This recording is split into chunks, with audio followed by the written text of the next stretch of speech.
अगर आप ये कहानी रात में सुन रहे हैं तो एक काम कीजिए, अपने कमरे की लाइट बंद कर दीजिए और सिर्फ स्क्रीन की रोशनी में सुनिए, क्योंकि कुछ चीजें रोशनी में नहीं, अंधेरे में ज्यादा साफ दिखाई देती हैं। और आज की कहानी एक ऐसी ही चीज की है, लाभुबू। दिल्ली का करोल बाग।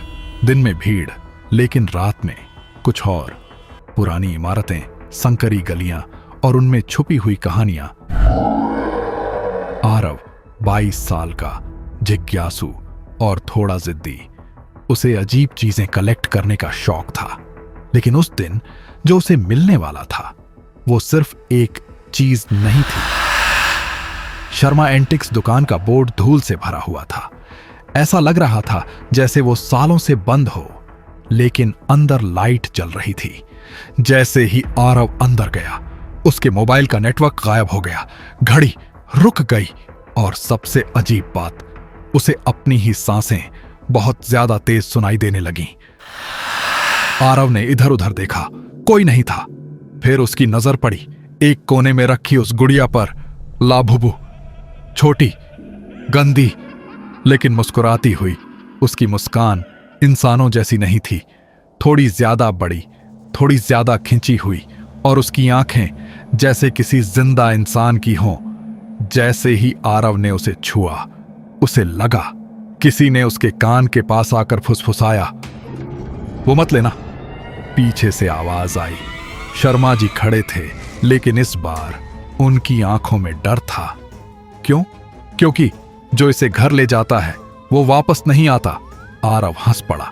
परफेक्ट, मैं यही लूंगा। रात 1:47 आरव की नींद खुली। उसने देखा उसका कमरा पहले जैसा नहीं था। दीवारों पर हल्के हल्के हाथों के निशान थे, जैसे किसी ने गीले हाथों से छुआ हो। फर्श पर पानी था, लेकिन बारिश बाहर हो रही थी, अंदर नहीं। उसने टेबल की तरफ देखा। लाभुबू मुस्कुरा रही थी, लेकिन अब उसके गाल पर कुछ बह रहा था, खून। अगले दिन आरव ने सोचा यह सब सपना था, लेकिन जब वो बाथरूम में गया, उसने आईने में खुद को देखा। उसके पीछे कोई खड़ा था। वो पलटा, कोई नहीं।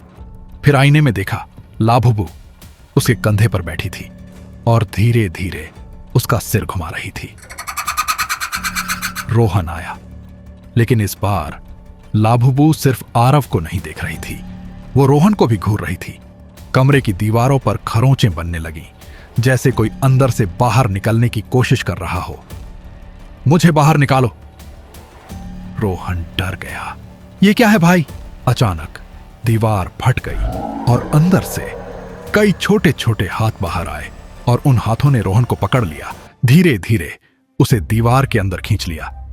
आरव बचा। आवाज अचानक बंद। दीवार फिर से ठीक हो गई, जैसे कुछ हुआ ही नहीं। अचानक लाभुबू बोलने लगी, हम एक नहीं हैं, हम बहुत हैं। आरव को दिखने लगा वो दुकान, वो गुड़िया, सबके अंदर फंसी हुई आत्माएं, हर इंसान जो उसे घर ले गया अब उसी का हिस्सा था। आरव भागने लगा, लेकिन घर का दरवाजा खुल ही नहीं रहा था। उसने पीछे देखा, पूरा कमरा अब अंधेरे में डूब चुका था और उस अंधेरे से सैकड़ों आंखें उसे देख रही थीं। अब तुम हमारे हो। लाभुबू धीरे धीरे उसके पास आई और उसके सीने पर हाथ रखा। अगली सुबह एक नया फोटो फ्रेम।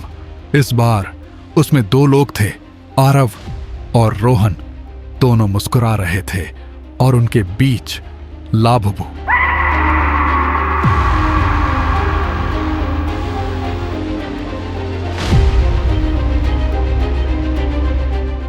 अगर आपको कभी किसी पुरानी दुकान में एक अजीब सी गुड़िया दिखे तो उसे मत छूना, क्योंकि शायद वो आपका इंतजार कर रही हो।